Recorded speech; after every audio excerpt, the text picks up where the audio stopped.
بسم الله الرحمن الرحيم، واهلا بيكم اعزائي المشاهدين في برنامجكم الكلام على ايه. الحياه ما هي الا درب قصير تفر عليه وانت على يقين انه سوف ينتهي يوما ما، فماذا لو في طريقنا للنهايه الحتميه قررنا الاستمتاع بالرحله والنظر للتحديات الخاصه بها بكل امتنان ويسر. الرحله التي لن ولم تكن سهله ابدا، ولكنها مليئه بالحب من رب المحبة والرحمة والود والخير. الكلام الجميل ده كان من كتاب حكاوي نوارة لضيفتنا اللي اخترنا تكون معانا موجودة النهاردة، واحنا في بداية 2026 نبدأها بكلام كله حب عن الله. ضيفتنا النهاردة أميرة تاجي، أخصائي الصحة النفسية والمحاضرة بالجامعة الأمريكية بالقاهرة، ومؤلفة كتاب حكاوي نوارة اللي بيلمس الروح بطاقة روحانية عالية جدا في حب ربنا. اهلا بيك يا اميره معانا. اهلا بيكي يا حبيبتي، أهلاً ميرسي بيك. جدا على المقدمه الرهيبه دي. اولا ده يعني كله من thank you. الكتاب حبيبتي ده كلامك يا اميره. ربنا يخليكي. مبسوطه اولا ان انت معايا النهارده. وانا كمان والله جدا. نبدا على طول. يلا بينا. قولي لي كده، كلميني في كتاب حكاوي نواره. بتتكلمي عن حبك لربنا بطاقه روحانيه حلوه قوي. كلميني اكتر عن الحب ده، وبدايه احساسك بالحب ده والقرب ده حصل من امتى وازاي؟ بصي يا ستي، انا ابتديت اتقرب لله لما ابتديت اتعطش، بمعنى ان انا حسيت ان لا ملجأ منه الا اليه. تمام. ناس كتير جدا استغربت، وناس كتير جدا ممكن تبقى مستنكره كل حاجه، ولكن انا بحب ربنا، مش خوف او ذعر من نار ولا طمع في جنه. انا بحبه عشان بحبه. بحبك يا رب عشان بحبك فقط. لا مستنيه حاجه ولا خايفه من حاجه ولا طالبه حاجه. يعني انا عايزه اقولك ان في اوقات معينه انا ما بعرفش ادعي، ما بعرفش، مش اللي هو انا مش عارفه اقول يا رب انا عايزه كذا، لا، هو انا ما بقتش عايزه. ما بقتش عايزه. انا عايزه القرب بس. انا عايزاك يا رب بس. غايتنا الله الله الله فقط، مش عايزه حاجه ثانيه. ولكن ما هو الحب ده بيبقى مبني على اسس. فايه الاسس؟ ان انا شفت رحمته في الابتلاءات اللي انا مريت بيها، شفت لطفه في اختيارات غلط اخترتها في حياتي، شفت ان هو بينقذني من كل ازمه، فما احبوش ازاي؟ طيب انا عايزه ارجع لحاجه قلناها في الاول، البدايه ده حصل يعني انت مثلا هل اتربينا بطريقه مثلا مختلفه من وانت صغيره؟ مثلا بيتقالك مثلا ايه ممكن، يعني اتربيتي ازاي او الحب ده حصل؟ انا هقول لك على حاجه سهله جدا وبسيطه. انا اتربيت على ان حب ربنا مش خوف منه. تمام. حتى لو خوف، الخوف ده هو خوف انا خشية بأقي العلاقه. هقول لك على بتقي حاجه. ربنا عشان انا بخاف على العلاقه. بخاف. بصي، انا ليا دايما حاجه كده بقولها، انا مش بخاف من ربنا، انا بخاف على زعله. فما اقدرش اعمل حاجه تزعله. ما ببقاش عايزه اعصيه. بعصيه، ما انا بني ادمه، انا بشر، الانسان مش معصوم من الخطا. احنا مش سيدنا محمد صلى الله عليه وسلم عليه الصلاه والسلام، فاحنا مش معصومين من الخطا، بنغلط. ولكن طول ما انت بتحاولي وبتعافري وبتذنبي وبتتوبي وبترجعي وبتروحي وبترجعي، خلاص تمام. انا بحبه، فاهمه قصدي؟ طيب جه منين بحبه الحب دي؟ انا حاساها طالعه من جوه قوي. النكشيش الشمخ جواني كده. بصي، انا يمكن عشان ابقى صريحه وواضحه معاكي جدا، الموضوع ابتدى بدايه كده من الاول خالص بشويه الام، بشويه ابتلاءات. بس حظي ان، او مش حظي يعني، ده طبعا يعني توفيق ورزق من ربنا. بربنا طبعا، يعني الحمد لله ان انا ما خدتهاش في الناحيه الوحشه. يعني انا لما ابتليت بشويه اختبارات ومشاكل والام واسقام واوجاع الى اخره، ما خدتهاش في الناحيه اللي هو لا انا ليه ربنا بيعمل معايا كده؟ استغفر الله العظيم. لا، خدتها بقى من ناحيه ايه؟ ابتلاك لتقترب لا لتكتئب. وان اكتئبت فانت بشر، ليك كامل الحق والحريه ان انت تكتئبي عادي، تشعري بالحزن وتتألمي هتعملي ايه بقى بالألم ده؟ هي دي الفكره كلها. فالألم ده خلاني اقرب. وخدي بالك ان كل واحد ربنا عارف هو هيقرب له ازاي. يعني هو ربنا بيشد العبد بالطريقه اللي هو شايفه مناسبه ليه. ففي مم. ناس بتقرب بالابتلاءات، وفي ناس بتقرب بالطاعه، وفي ناس بتقرب بالعطاء الرباني، مهم. وفي ناس بتقرب بالهدايا الربانيه، بالانوار والكشوفات. هي كل واحد على حسب هو ايه اللي هيقربه لربنا. انا عن نفسي اللي قربني لربنا هي مقوله كده بتتقال، مم.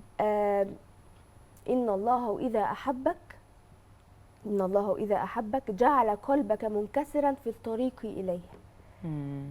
فهنا انا من اكتر الناس اللي بقولك ان انا بقدر جدا الالم. ليه بقدر الالم؟ مش عشان بنكديه وبحب اتالم عشان هو ده اللي بيخليني اتجل، اجري على ربنا. بجري عليه. مم.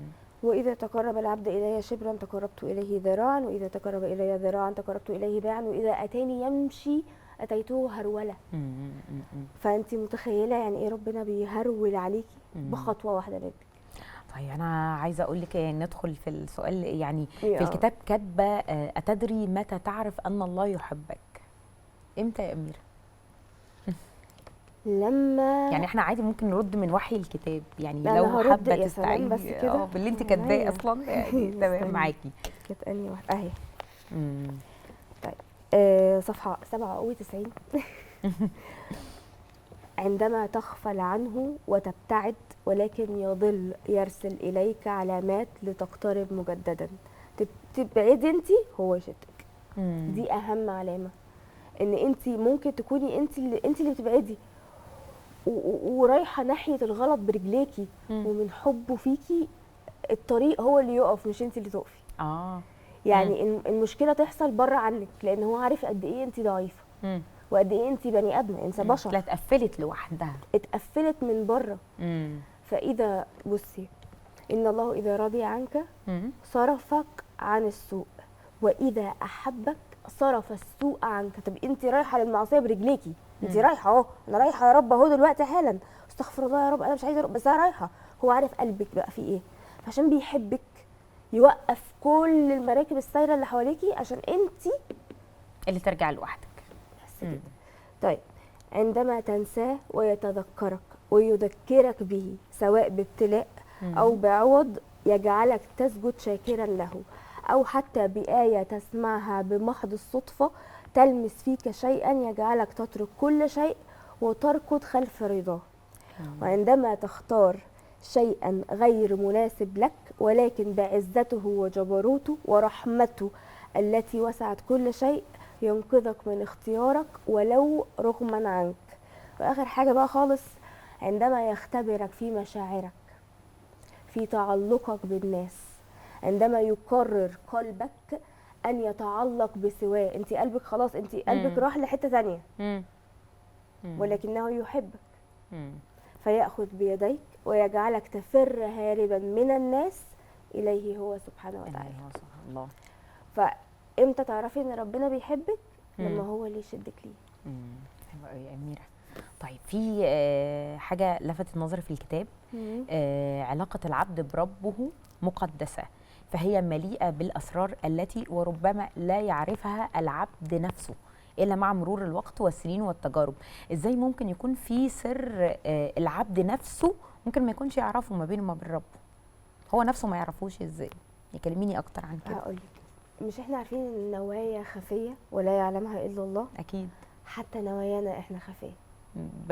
بمعنى ان انت ممكن يكون دلوقتي وانا قاعدة قدامك انا فاكرة ان انا نيتي عايزه اشرب من الميه دي نيتي دلوقتي انا عايزه اشرب من الميه دي، ولكن حقيقه النيه مش ان انا عايزه اشرب من الميه، انا ممكن تكون نيتي مختلفه تماما، انا ما اعرفش. في سر بينك وبين ربنا. اولا بصي، هو علاقه العبد بربه محرمه، لا يجوز الجدال فيها ولا النقاش ولا الحكم عليها. بمعنى ايه؟ ان ما ينفعش حد يحكم على علاقتك بربنا. بمعنى يا أميرة تقصدي ان انا ما احكمش على العلاقه، ان مثلا انا اقول انا ربنا ما بيحبنيش عشان حصل معايا كده؟ ده اللي تقصديه في الحكم؟ طبعا ما ينفعش تحكمي، لا انت تحكمي على علاقتك بربك، لان هو اقرب اليكي من حبل الوريد، فهو عارفك اكتر منك، هو داري بكل سر جوه عقلك الباطن اللي هو احنا ما بنستوعبوش اصلا، ما هو في اللاوعي بتاعنا. فهنا تيجي حته النفسيه بقى، ان انت عقلك الباطن حتى ما تعرفيش عنه حاجه. مين اللي يعرف؟ اللي خلقه. بس كده. عشان كده في نوايا انت ما بتكونيش مدركاها، لان عقلك الباطن مخبيها، ما هو باطن، ما هو حاجه باطنيه. لكن مين اللي يعرف؟ الله وحده سبحانه وتعالى. ده المقصود، فما ينفعش تحكمي. طبعا. ايوه. طيب في كتاب حكاوي نوارة بتقدمي رؤية مختلفة للتجربة النفسية. ازاي التجارب اللي ممكن احنا بنمر بيها ممكن تكون بداية علاقة أعمق مع ربنا بدل ما تبعدنا. نحن قوما إذا أتانا الحزن نفرح. تقيلة. تقيلة قوي. هقولك ليه. لأن انتي لما ربنا بيبتليكي ده معناه ايه؟ المفروض انه بيحبني او بيعلمني، او قد يكون انا يعني لو عايزه رايي، او قد اكون انا غلطت في حاجه فده عقاب. انا بقى ما بحبش اروح ناحيه الحته دي خالص من نفسي. ما هو انا عملت حاجه. هقول لك على حاجه. طب هو لو عقاب يعني لو هو انت قصرتي في حاجه معينه، في طاعه، في الى اخره، قصرتي في حاجه، طيب هو العقاب ده اللي بيحصل في الدنيا هنا ده مش حب من ربنا؟ حب طبعا. بيكفر ذنوب ولا لا؟ بيكفر ذنوب. بيكفر ذنوب. يبقى هو بيحبك. عاقبك، اداكي هديه، اداكي ابتلاء، قربك ليه بكل النواحي، هو بيحبك في النهايه. بيحبك.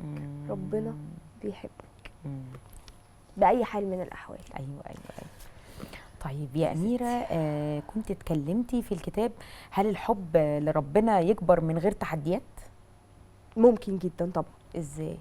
ممكن الحب يكبر من غير تحديات، لكن عمره ما هيثقل من غير تحديات. تقصد ان التجارب اللي احنا بنمر بيها بتخلينا نترقى ونبقى قادرين ان احنا نعيش الحياة بشكل احسن، فنعرف ربنا ليه؟ عشان التحديات بتخليكي في جدال تام وشامل مع نفسك.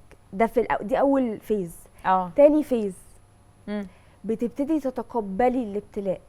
وانس ان انت تقبلتي الابتلاء ده بيخلص الاختبار، بيخلص هنا ان انت قلتي حاضر يا رب. بيخلص هنا. يبتدي امتى بقى النور يجي؟ النور لما تتعلمي، لما الابتلاء اللي انت ابتليتي بيه او التحديات او التجارب اللي انت مريتي بيها في حياتك تعلمك وتخليكي عندك وعي وادراك وتقربك من ربنا. فهي هتقربك من ربنا ازاي؟ لو انت ما استفدتيش حاجه من الابتلاء هيعيدهولك تاني، ما اتعلمتيش، هيتعاد عليكي تاني لغايه لما تتعلمي، لغايه لما تقربي. ما هي دي ابتلاكه لتقترب. إن الله إذا أحب عبدا ابتلاه. فأنت طول ما أنت في ابتلاء أو عطاء، ما هو خدي بالك المنع ساعات كتير جدا بيبقى عطاء.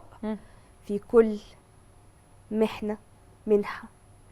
فأنت المنحة بتاعتك جاية من المنع، جاية من الابتلاء، جاية من التحدي ده، عشان تتعلم حاجة، عشان تنوري. بعد ما الابتلاء بيخلص اتعلمتي منه، نورتي. أو تترقي. كل حاجة في حياتك بقت الحمد لله يا رب ان انت خلتني اعدي بالتجربة دي، عشان بعدها او في خلالها ان مع العسر يسرا، في خلالها انا عمالة بقرب، انا عمالة باخد خطوات، انا عمالة بقرب. ليه؟ عشان بتعلق بالله وبخلاص بقى انا بتخلى عن كل الاوجاع اللي انا عشتها. تعلقتي بالله نورتي. خلصت. حلو ده يا أميرة. طيب اتكلمت في الكتاب ان قانون الجذب هو بالظبط يبقى اليقين بالله، يعني كلميني اكتر عن ده. تعالي نفتح قانون الجذب. افتحي قانون الجذب. تعالي نفتح قانون الجذب. قانون الجذب واليقين. بصي يا ستي، هو قانون الجذب ده عبارة عن ايه؟ law of attraction. عبارة عن ايه؟ عبارة عن ان انتي لما بتتمني حاجة معينة، بتمانيفست حاجة معينة في علم الطاقة، هو اسمه law of attraction. تمام. فانتي بتجذبيها ليكي. انا عندي اقتناع تام، اقتناع تام، في فرق عشان في كلمة كده جاية بعد شوية هتبقى عكس دي او هتبقى معاها بس بطريقة مختلفة. عندي اقتناع تام ان انا هبقى مليارديره كمان سنه. مع الاخذ بالاسباب طبعا. يعني استني بقى، ولا طب استني بقى، ده قولي. قانون الجذب بقى. قولي. احنا هنا بنتكلم في حته ايه، طاقيه بحته. طيب قانون الجذب، انا هبقى مليارديره كمان سنه مع الاخذ بالاسباب الدنيويه تمام، الماديه صرف. طيب يفرق ايه بقى ده كله عن اليقين؟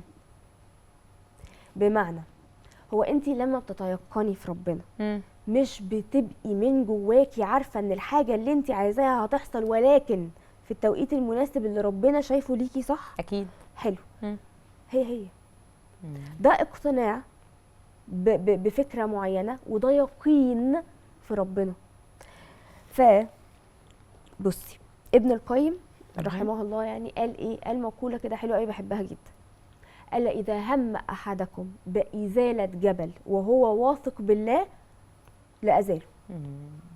خلصت. هو ده قانون الجذب، وهو ده اليقين بالله. فالاتنين بالنسبه لي ماشيين على باراليل لاين. ده حسن ظن بربنا، انا ظني بربنا. ربنا قال ايه؟ انا عند ظن عبدي بي فليظن بي ما يشاء. فانا بالنسبه لي متيقنه ان الحاجه دي جايه، هتيجي بانهي طريقه معرفش، بس هي جايه. عارفه ممكن يا اميره نربطها بايه؟ يعني انت تكلمينا اكتر عن كده. لما سيدنا موسى عليه السلام راح وكان قدام البحر، ومفيش قدامه غير بحر، مفيش قدامه اي اسباب يعني ملموسه تقول ان في طريق تاني ممكن يكون غير البحر.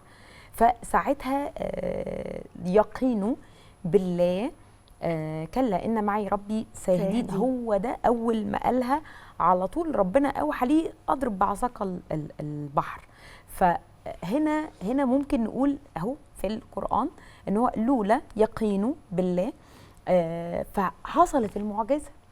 حصلت المعجزه لان هو تيقن فعلا، لان هو ما هو كليم الله برضه يعني هو لازم يبقى فيه يقين، بس يعني ما هو عنده كل الاسباب ان يبقى فيه يقين. لا انا اقصد ان ربنا لما بنتكلم عن يعني الايات اللي زي كده، مثلا ربنا ليه قالها لنا في القرآن؟ عشان يقول لنا ان في كده طول ما انت متيقن بالله، لا ممكن تحصل معاك معجزه وربنا هيكون معاك وهيوحي لك ساعتها انت تعمل ايه 100%. لو كنت واثق. بالظبط 100%. اليقين هو ان دعوتك كده مستجابه. دعوتك كده مستجابه طالما ربنا ألهمك الدعاء. طالما ربنا ألهمك الدعاء، ما هو دايما بيلهمنا الدعاء 24 ساعه في 24 ساعه، كل كلمه بتطلع مننا ده الهام اصلا. ولكن ان انت تدعي ربنا وهو يستجيب، دي ما فيهاش كلام، لان الاستجابه ان ربنا يسمع دعوتك، فهو على طول سامع دعواتنا. التحقق دي حاجه تانية بقى، هي دي اللي بتعتمد على اليقين، ان انت دعوتك تتحقق. تتحقق، خلاص خلص، حاصله. فحاصله دي ازاي؟ يا رب انا عارفه ان ده هيحصل، لان انا متيقنه ان رب الخير لا ياتي الا بالخير. فيا رب لو ده خير هيجي، مش اللي هو ممكن يجي. يعني انا مثلا مقتنعه ان هي لعله خير، هي دايما خير. هي الحمد لله هي على السراء والسراء التي نظنها بمحدوديه فكرنا انها ضراء. مفيش ضراء، مفيش كل حاجه ليها حكمه حتى لو مش باينه دلوقتي، حتى لو ما بانتش. دي بقى هي دي الحته اللي انا بقول لك عليها في الاول، بتاعه ان ازاي تعرفي ان ربنا انا مش عايزه، انا لا عايزه انوار ولا عايزه كشوفات ولا عايزه حتى اعرف الحكمه. انا عايزاه هو فقط، مش عايزه حاجه تانية. انا مش عايزه حاجه تانية، لان هو النور، ربنا هو النور، فهينور. وطالما بينور لك طريقك، وطالما بيعرضك لتجارب تنور لك طريقك وتنور بصيرتك. ما هو البصيره لا تستنار الا بالحزن. لا تستنار الا بالحزن. اتكلمنا قبل كده ان كل ربنا عارف، كل واحد بيجي عالم. لكن البصيره اللي هي الثيرد اي او العين الثالثه، زي ما مولانا جلال الدين الرومي كده قال: اغلق عيناك الاثنتين وافتح العين الثالثه. ايه العين الثالثه؟ عين البصيره. فهي ما بقتش نظر، ما بقتش بصر، بقت بصيره. البصيره بتستنار بايه؟ بايه؟ بان كل حاجه حواليكي ضلمه وانت شايفه نور. نور، انا شايفه نور عشان واثقه ان الاقدار بايد ربنا، هو اللي بيمشيني، لان كل حاجه ربنا بيعملها هي خير. خير. فازاي ما يبقاش فيه نور؟ هو النور، هو الحب، هو المحبه، وهو الفرحه، وهو اليقين، هو كل حاجه. انا عايزه اقول لكم حاجه، بس شايفين طاقه الحب اللي بتتكلم بيها دي؟ انا لما قريت الكتاب انا وصلتني، عشان كده انا يعني انا معجبه جدا بالكتاب ده. ساعه ما خدت وانا عماله اقرا فيه فهو فعلا في طاقه حلوه قوي قوي قوي، عاليه روحانيه، فربنا يزيدك يعني. طيب سؤال يا اميره، قولي لو هتوجهي رساله للاهل، ازاي الاطفال تتربى وهم صغيرين على طاقه الحب دي؟ يعني اللي تملى ممكن حياتهم وقلبهم، تخليهم هم بيحبوا ربنا، بيحبوا يكونوا قريبين من ربنا. ما يخوفوهمش. بمعنى ايه بقى؟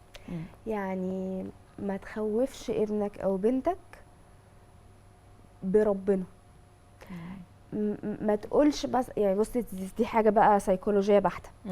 ما تقوليش لا، ده مجال شغلي ودراستي وكل حاجه، ده حياتي كلها. فانت ما تقولش لابنك انت لو ما صليتش هتروح النار. بدلها انت لو صليت هتروح الجنه. بلاش انت لو صليت ربنا هيقربك منه، لان هو اصلا اوريدي قريب الينا. احنا اللي بنبعد يعني، الحمد لله. المهم يعني فاحنا بنبعد، هو بيقربنا، بيحبك هيقربك. نعمل ايه؟ تألف القلوب والارواح بالذكر، وبان انت تقنعي، مش تقنعي بقى بحديه، تقنعي بحب، ان روح قابل حبيبك. الله، روح قابل حبيبك. هو اللي مستعد انه يقابلك 24 ساعه في 24 ساعه. انا عايزه اقابلك يا رب. لا، ولو رحت له الدنيا كلها تجيلك. انت رايح لمين؟ انت رايح لملك الملوك. شكرا. فانت رايح للخزائن لا تنفذ. الله عليك يا اميره. فخلاص حببه في ربنا، بلاش تخليه في حاله ذعر. العقاب وعذاب كل ده موجود، هو ده موجود لا محاله. لكن اللي يخليكي تطيعي حبيبك انك تحبيه. الله. تطيعيه بدون خوف، تعشقيه. مع وش حاجه يا رب، دي كانت جمله كده في مسلسل شيخ العرب همام. هي بتقول مع وش حاجه يا رب، انا مش عايز حاجه. انا عايز بس اكون هنا في قربك، في حضرتك. بالظبط في حاله التجلي اللي بيسموها ليلى. بس كده. للاسف وقت حلقتنا خلص. انا مبسوطه ان احنا كنا معاكي في بدايه السنه والله. ده حقيقي. شكرا ليكي يا اميره على وقتك، شكرا ليكم اعزائي المشاهدين. ومفيش احلى من ان انا اختم من الكتاب نفسه كلمه عجبتني قوي: اتبع قلبك فما يقوله القلب جاء من الرب، والسلام عليكم ورحمه الله وبركاته.